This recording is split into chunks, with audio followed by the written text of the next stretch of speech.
Senator Jinggoy Estrada, sinampahan na ng kasong plunder at graft ng Ombudsman kaugnay ng pagtanggap umano ng kickback sa flood control projects. Walang inirekomendang piyansa ang Office of the Ombudsman para kay Senator Jinggoy Estrada sa paghain ng plunder at graft charges sa Sandigan Bayan laban sa huli na may kaugnayan sa flood control scam. Bukod kay Estrada, kasama rin sa kakasuhan si dating DPWH Secretary Manuel Bunuan at iba pang DPWH engineering officials na sina Assistant Engineer Denrel Cesar Cortuna, Engineer Manny Bulusan at Engineer Arturo Gonzalez Jr. Pagdidetalye ni Assistant Ombudsman Miko Calavano sa isang press conference nitong Huwebes, Mayo 28, kasunod ng rekomendasyon ng National Bureau of Investigation at Department of Justice. The cases stem from an intricate mechanism involving illegal budgetary insertions and project allocations within the DPWH infrastructure portfolio for fiscal year 2025. Dagdag pa ni Clavano, umaabot sa 573 milyong pesos kickback ang ipinadala kay Estrada. Our evaluation shows that substantial public funds were deliberately funneled into designated infrastructure projects in exchange for predetermined commission fees or kickbacks. Case records point to an accumulated sum of illicit payouts amounting to an aggregate sum of over 573 million pesos, which were systematically delivered to the principal respondent, Senator Jinggoy Estrada. Samantala, walang inirekomendang piyansa para kay Estrada at sa iba pang nabanggit na opisyal. Magtatakda rin ng Ombudsman na whole departure order sa mga nabanggit. Matatandaang na-acquit sa kasong plunder si Estrada noong 2024 na may kaugnayan naman sa pork barrel scam. Mga kabunyog, mga kababayan, actually itong balitang ito na tatalakayin ko ngayon, mainit na balita ito kanina pa. Ang mainit na balita ngayon, itong tungkol nga sa sinampahan na ng kaso sa Sandigan Bayan itong si Jinggoy Estrada at iba pa. Actually, nung nakaraang araw ko pa to sinasabi dahil inanunsyo na rin naman ito ni Ombudsman Boying Rimulya, nakakasuhan na nga ngayong araw, May 28, araw ng Huwebes, kakasuhan na nga sa Sandigan Bayan itong si Jinggoy. In-announce na ito sa isang press briefing noong isang araw, kaya ini-expect na natin ito. Ini-expect na natin at talagang sinunod naman, tinupad naman ni Ombudsman Boying ang kanyang sinabi na isasampa na ang kasong plunder laban dito kay Jinggoy Estrada. Mga kabunyog, mga kababayan. Actually, hindi lang siya yan. May iba pang mga kinasuhan. Mamaya, i-discuss ko. At hindi lang plunder ang kinaso sa kanya. May graft, may malversation. Kaya ito, mga kabunyog, mga kababayan. Ang malala dito kay Jinggoy, pangatlo niya na ito. Actually, pangatlo niya na itong kaso ng plunder. Kaya, 3 beses na siyang nakasuhan ng plunder. Ang biro nga sa ang biro nga sa social media. Parang pang Guinness Book of World Records na itong si Jinggoy. Pangatlo na. Nung una, nung 2001. Pangalawa, 2014. Tapos ngayon na naman, 2026. Record holder na talaga itong si Jinggoy. Ang tawag namin dyan sa legal na termino, recidivist. Ang ibig sabihin ng recidivist, paulit-ulit. No bail pa. Tama po kayo, Blackthorn. No bail. So, ano na ito, mga kabunyog, mga kababayan, walang piyansa. Ang sabi ng ombudsman, no bail. No bail ang kasong isinampa nila, yung plunder. Saka may iba pang mga kaso, malversation, graft. Pero syempre, pinakamabigat dun, plunder. So, ang balita ngayon, mga kabunyog, ang balita ngayon, ito, ito? At ang balita ngayon, si Junvic Rimulya, Secretary of Interior and Local Government, syempre hawak ni Junvic ang PNP. Syempre sila yung natukahan dyan na magsagawa ng pag-aresto kay Jinggoy kapag lumabas na yung arrest warrant. Kaya ayon kay Secretary of Interior and Local Government Junvic Rimulya, kinausap niya na. Nag-usap na daw sila ni Jinggoy Estrada. Pinaabot niya na dito ang ang balita. At nag-usap na daw na kung anong pwedeng mga options ang pwedeng gawin ni Jinggoy. Sigurado ang options na yan, yung katulad nung kay Bong Revilla. Pwedeng sumurinder ka, pwede kang arestuhin, pero pasimplihin na lang yung proseso, wag nang masyadong kontrobersyal. Mga ganong options ang binigay diyan. Ang sagot daw ni Jinggoy, pag-iisipan niya kung alin ang Kaya ito mga kabunyog, mga kababayan, na ito? Sigurado na ito.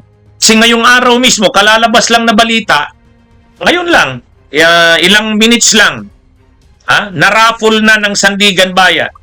Ngayong araw, i-final yung kaso, tapos ngayon, ni-raffle na.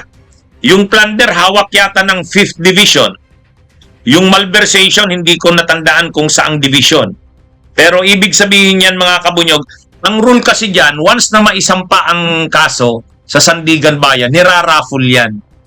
Ang nakakuha yata nung plunder, 5th Division. Maglalabas na yan ng arrest warrant, mga kabunyog. Baka bukas ng umaga o hapon, may arrest warrant na yan. Kaya na ito, mga kabunyog. Ngayon, i-final yung kaso. Kaagad-agad, na-raffle na. At matapos ma-raffle, ay maglalabas na yan ang arrest warrant. Kung hindi bukas, sa susunod na mga araw. Kaya malamang hindi na yan makaka-attend si Jinggoy sa session ng Senado sa Lunes. Hindi na yan, mga kabunyog, mga kababayan. Ang NBI, sabi ni Attorney Matibag, Director ng NBI, naghihintay na rin lang sila kung ano ang magiging role nila. Magpapatulong ba ang PNP?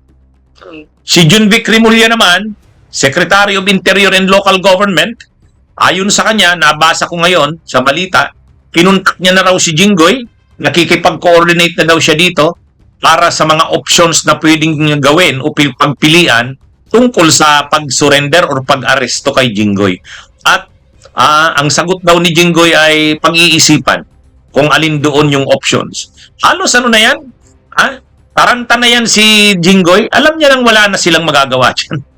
Yung statement na nilabas ni Jinggoy Estrada na i-exhaust daw nila ang lahat ng legal remedies, wala na yun. Na ito nasa korte na ito. Sandigan Bayan yan. Ang kasunod na yan, maglalabas na ng arrest warrant. Kaya mga kabunyog, mga kababayan, ito na yung sinasabi natin.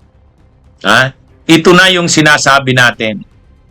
Darating at darating din ang araw, medyo natagalan talaga Medyo natagalan, di ba?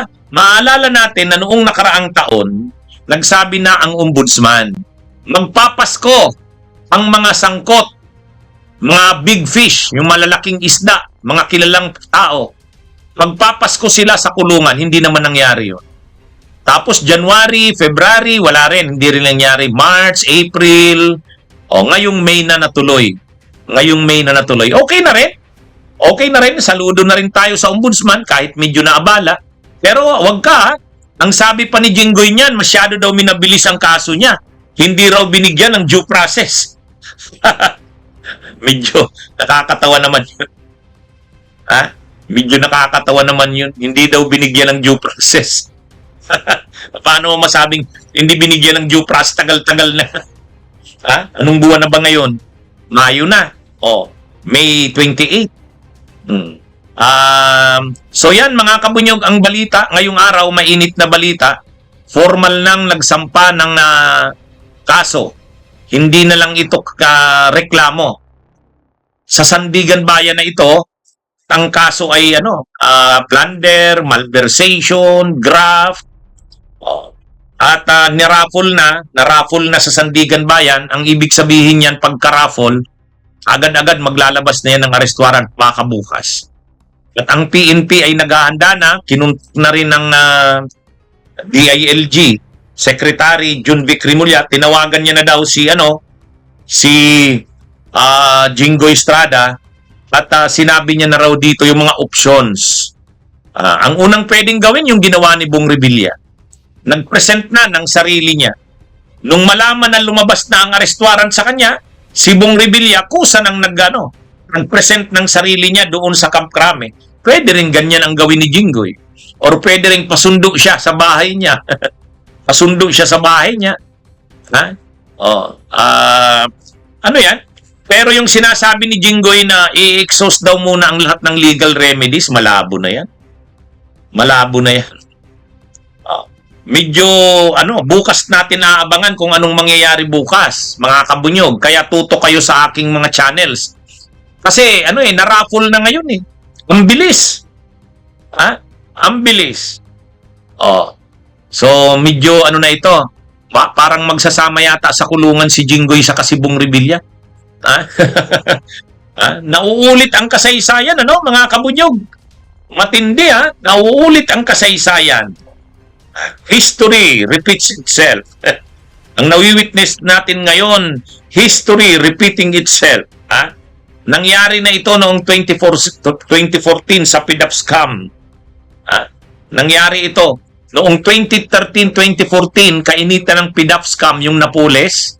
Pork barrel din yun eh. Pork barrel din. Pero noon, si Jinggoy, si Enrile at saka si Bong Revilla. Ngayon, wala na si Enrile, patay na. Saka hindi naman nasangkot dito si Enrile dito sa ito. Dito si Bong Revilla na naman at saka si Jinggoy. Pero ang matindi dito si Jinggoy eh. Kasi pangatlo niya na ito, mga kabunyog. Lahat plunder. Kaya nga medyo nagre-react na ang mga tao eh. Ano ba naman tong si Jinggoy? Hindi na ba siya natuto? Wala ba talaga siyang kadala-dala? Yun ang reaksyon ng mga tao eh. Wala ba siyang kadala-dala? Pangatlong beses na ito, mga kabunyog. Lahat plunder. Ano ang unang taon ni Jinggoy? Ang unang kaso niya ng plunder, 2001. Kasama niya yung kanyang amang si Erap. Kinasuhan sila ng plunder dahil sa illegal na sugal na wete. Ang akusasyon sa kanila, tumanggap sila ng mga sa waiting. Bilyong pera galing sa waiting.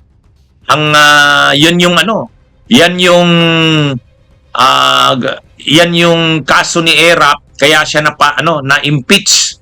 Bagamat hindi natapos yung impeachment kasi hindi pinabuksan yung second envelope, nag-walk out ang mga prosecutors at nagsama na ang mga tao hanggang sa nagkaroon ng EDSA People Power 2 na patalsik si Erap. Pero matapos mapatalsik si Erap, kinasuhan siya ng plunder. Kasama sa nakasuhan ng plunder ang kanyang anak na si Jinggoy. Na-convict sa plunder si Erap. Kaya lang in absolute pardon ni Gloria. Ngayon, 2001 yon, plunder dahil sa weteng. 2001. Tapos 2014 na naman, nasangkot na naman itong si Jinggoy Estrada sa Napoles, yung PDAP scam. Kasama niya sila Bong Revilla. Nakulong na naman siya doon. Plunder yun eh. Plunder. Pero na-acquit siya. Na-acquit siya sa plunder. Na-convict siya sa graft ba yun? Na-convict siya pero naka-appeal yata sa Korte Suprema yun eh. Yan yung kaya pangalawa yon. Pangalawa yon kay Jinggoy. Pangatlo na ito. Kaya parang walang kadala-dala. Sabi nga ng mga netizens, ano ba yan si Jinggoy Estrada? Walang kadala-dala. Ang tawag pa naman sa kanya si Sexy. Kasi ang tawag kay Bong Revilla, Pogi. Di ba? Ngayon sabi, ano ba yan? Walang kadala-dala si Sexy. Pangatlo na niya na yan na Pangatlo niya na yan. Ang sinasabi ni Jinggoy, hindi daw siya binigyan ng due process. Sus naman. Hindi mo pa ba yan binigyan ng due process? Ang haba-haba na ng pinagdaanan ng kaso sa kanya. Tapos wala pang due process yan. Anyway, mga kabunyog, minsan pa makikita natin na makukulong na naman itong si Jinggoy Estrada. Hmm? Ano yan, mga kabunyog? Ang nagligtas sa kanya nung 2016 si ano eh. Hindi, nung 2014. Yung kaso niyang plunder dahil sa Napoles, PDAP scam, ang nagligtas sa kanya si Duterte, si Digong eh. Nung naging presidente si Duterte, naging presidente si Duterte 2016, ayun, na-acquit na si Gloria. Na-acquit si Gloria. Ha? Na-acquit din si Bong Revilla. Yun. Na-acquit din si Jingo Estrada. Di ba? Ano yun, ano? Talagang ang nagligtas sa kanila si Digong. Kaya hindi sila basta-basta kakalaskat Duterte. Ha? Itong si Jinggoy, hindi. Ang loyalty niyan Duterte kasi dahil kay Digong na-acquit siya doon sa kaso niyang plunder. Ha? Mga kabunyog, mga kababayan, ngayon may plunder na naman siyang kaso. Mabigat ito. At saka hindi lang to plunder, malversation, graft. Kaya mga kabunyog, mga kababayan, sabi ng ombudsman, kaya natagalan ang pagsampa nila ng kasong ito. Natagalan dahil pinag-aralan daw talaga nila ng maigi kasi baka na naman na makalibre na naman itong sila Jingo Estrada. Alam naman, sabi nga ng ombudsman, mapera yan. Maraming pera yan. Kaya sigurado kukuha yan ng mga pinakamagagaling na abogado. Kaya sabi nila, hindi nila ito minadali. Kaya actually, noon pang katutusan ng taon ng 2025, nagsasabi na noon si Ombudsman Buying, magpapasko yan sa kulungan, pero hindi nasunod yun. Ang paliwanag nila, talagang sinisigurado nila na ano ito, mabigat itong kasong ito at hindi malulusutan. Kaya sabi sa press briefing ng Ombudsman, ano daw to? Mabigat na itong kasong ito, hirapan talagang makalusot itong mga kinasuhan. Kaya medyo natagalan daw ang pagsampa nito kasi pinasiguro talaga yung mga ebidensya, yung mga allegations. Kaya kahit medyo na-delay, ang hinihingi ng ombudsman pang-unawa sa taong bayan. Gusto lang nilang siguro na may reasonable certainty of conviction at saka may prima facie evidence. Ayan mga kabunyog, mga kababayan. So ngayon, ang matagal na nating hinihintay na makasuhan si Jingoy Estrada ay nangyari na ngayong araw. Nangyari na ngayong araw. Kaya ang kasong ito ni Jingoy ay ano rin ito? Tungkol ito sa mga insertions. Tungkol na naman ito sa mga insertions. Ang mga testigo dito ay yung mga officials mismo ng DPWH.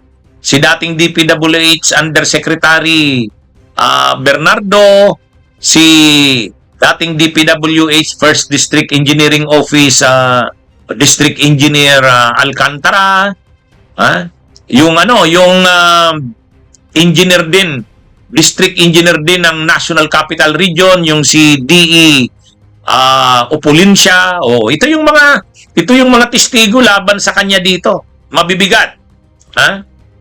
Mabibigat ito, mga kabunyog. Kaya kung nung mga unang kaso ni Jingoy ay nalusutan niya, dito sabi ng ombudsman, mahihirapan.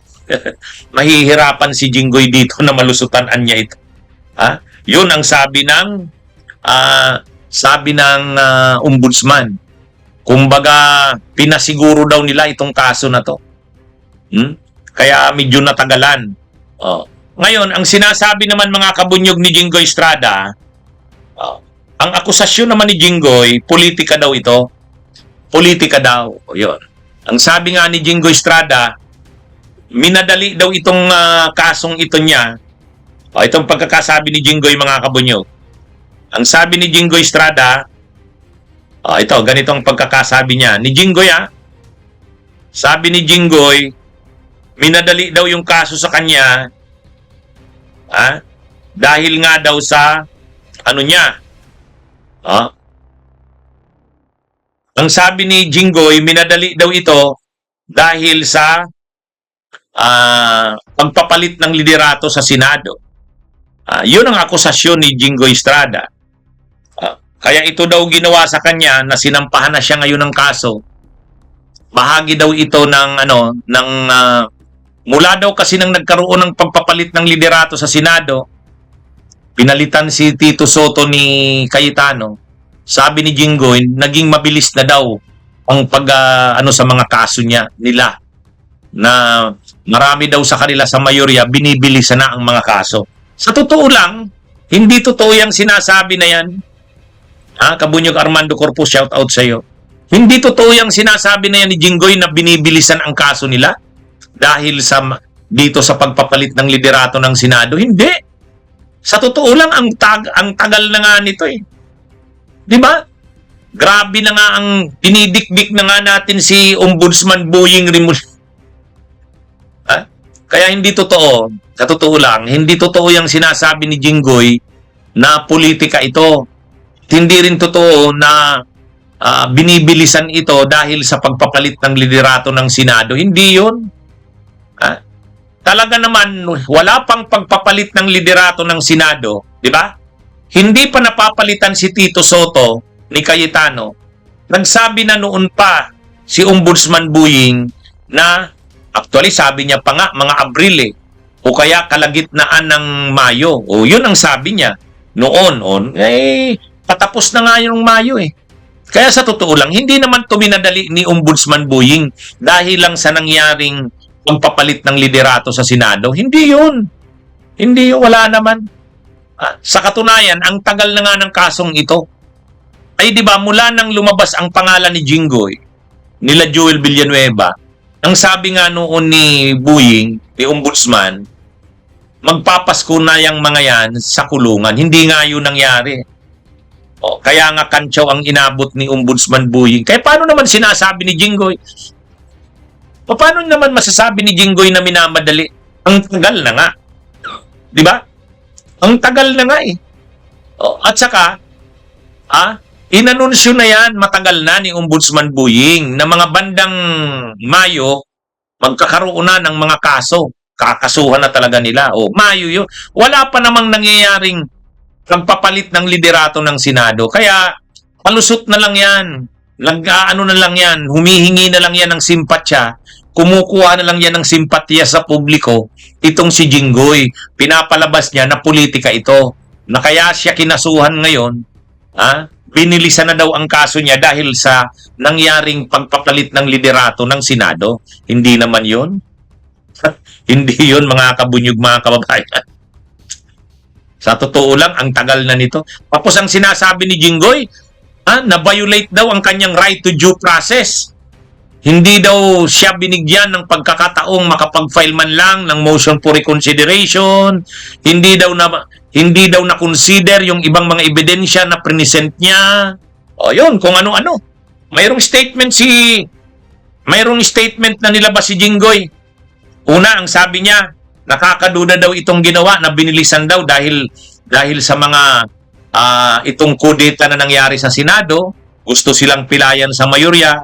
Hindi naman yun. Pangalawa, sabi niya, hindi daw siya binigyan ng due process. Kasi daw yung mga ebidensya daw nila, hindi daw kinonsider, may mga bago daw ebidensya silang i-present. Wala, i-present nyo na lang yan sa korte. Doon nyo na lang yan i-present. Kung ano-ano namang reklamo nila ni Jinggoy Estrada na hindi siya binigyan ng due process, sa haba ng pinagdaanan ng kaso niya na yan, wala pa rin ba yung due process? Ay, wag nyo nga kami ng mga due process nyo. Ang lahat ng kakampi ng Duterte, lahat rin nireklamo due process. Magmula kay Digong, due process. Magmula kay Bato, due process daw. Samantalang yung mga namatay sa panahon ni Digong, walang ka-due process yun. Wag nyo nga kami. Di ba, mga kabunyog, mga kababayan? Paluso, kung na-deny kayo ng due process, erase nyo yan doon sa trial. Di ba? Sus naman. May ano ka naman, marami kang pera, makaka-hire ka ng pinakamagagaling mong abogado. At sa totoo lang, hindi naman minadali ang kaso mo, ang tagal-tagal na.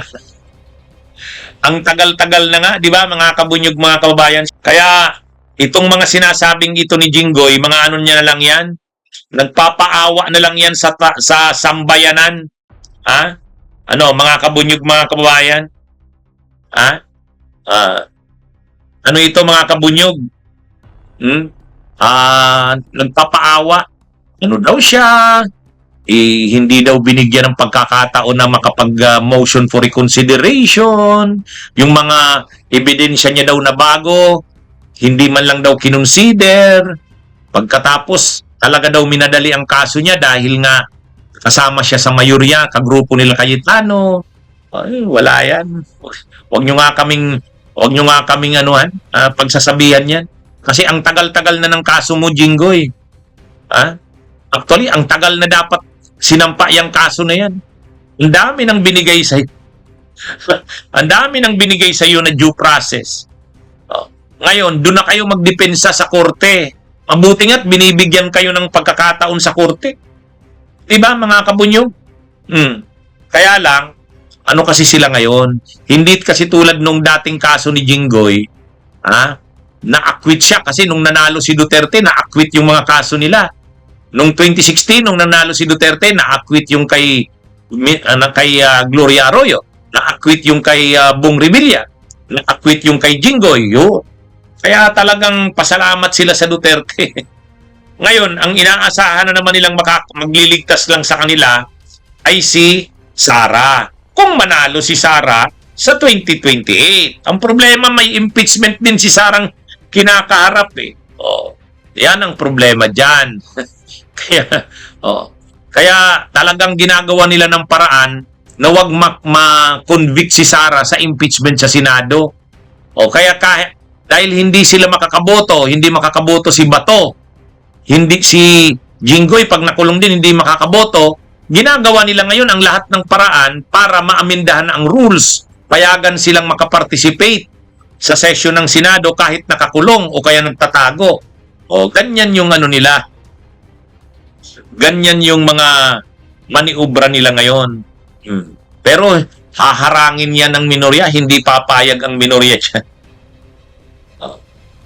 Ang totoo, mga kabunyog, ang totoo dito, hindi lang si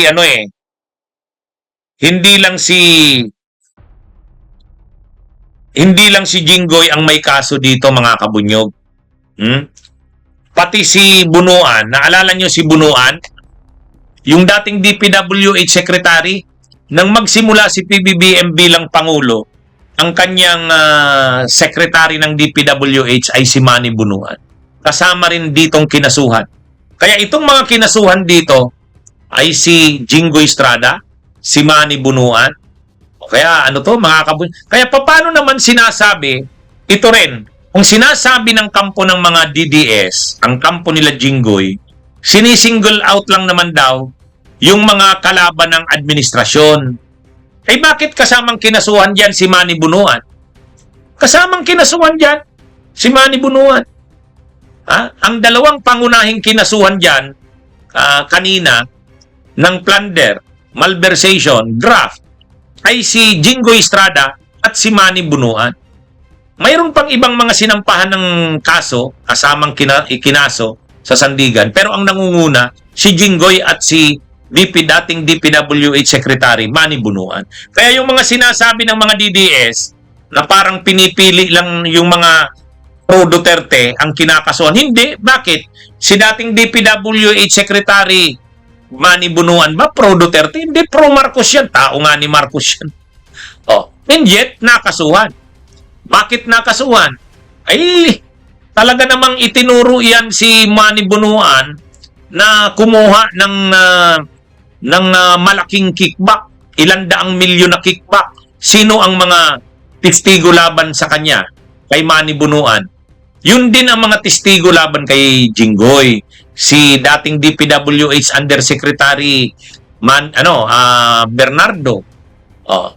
Si dating DPWH First District Engineering Office District Engineer Henry Alcantara. Tapos yung sa NCR na District Engineer, si Engineer Opulencia. Yan yung mga testigo laban sa kanila. Kay Bunuan, kay Jinggoy Estrada, kaya mabibigat ang mga testigo dito. Alam talaga nitong mga matataas na officials ng DPWH ang pinagagawa ni Bunuan at ni Jinggoy. Kaya sila nakasuhan diyan. Kaya lang, hindi na isinama sa kakasuhan si Bernardo, si Alcantara at saka si Opolincia kasi state witnesses na sila. Nag-state witness na silang tatlo. Kaya actually, kung hindi sila nag-state witness, kasama rin sila sa makakasuhan.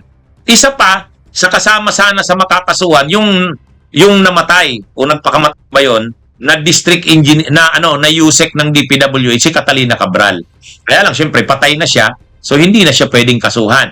Pero kasama rin yan dito. Kaya itong mga modus na ito, itong sindikatong ito, ay ang nagpalabas ng pondo ay si Jinggoy, ang nag-implement ng mga proyekto ay sila Bunuan, Yusek Cabral, Yusek Bernardo, District Engineer Alcantara, District Engineer Opolincia, yun. Kaya ngayon, ang mga nag-state witness laban kay Bunuan at kay Jinggoy ay sila Bernardo, sila Alcantara at sila Opolincia. Kaya matitibay ang matitibay ang mga testigo laban sa kanila. State witnesses yan.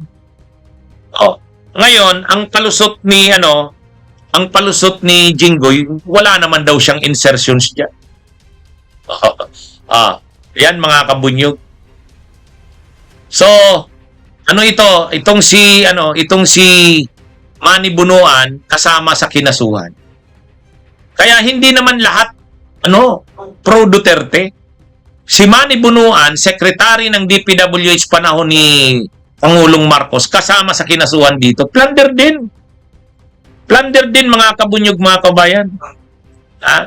Kaya salamat naman sa part ng salamat at sa part ng ombudsman, kahit ka pa miyembro ng gabinete ni PBBM, sinama pa rin sa kinasuhan basta't may ebidensya. Saludo tayo dyan kay Ombudsman Buying Rimulya. Kasi kinasuhan niya si Bunuan kinasuhan. Ito mga kabunyog? Mayroon pa ngayon si dating DPWH official Dr. Liachon, kinasuhan din si Amina Pangandaman. Dating DBM secretary din yan ng Administrasyong Marcos. Kaya tama lang yan. Lahat talaga ng sangkot dapat managot. Dito, hindi lang si Jinggoy ang kinasuhan. Pati si Manny Bunuan. Tama lang yun. Tama lang. At least na ipapakita dito na hindi totoo yung akusasyon ng grupo nila Jinggoy at nila Amy Marcos. Si Amy Marcos kasi nagsasabing inuubos na daw ang mga pro Duterte. Hindi naman yun. Sila lang kasi ang maraming ginawang korupsyon. Pero kahit naman miyembro ng gabinete ng Administrasyong Marcos, basta't may ginawang korupsyon, kasama rin sa kinasuhan. Tulad nito ni Bunuan. Plunder din. Kaya mga kabunyog, salamat sa ombudsman at walang pinipili. Lahat ng sangkot dapat managot. Kasama na si Manny Bunuan. So, hindi na makakapunta ng Amerika si Bunuan. Di ba? Lalabas na sana yan. Papunta na uli ng Amerika.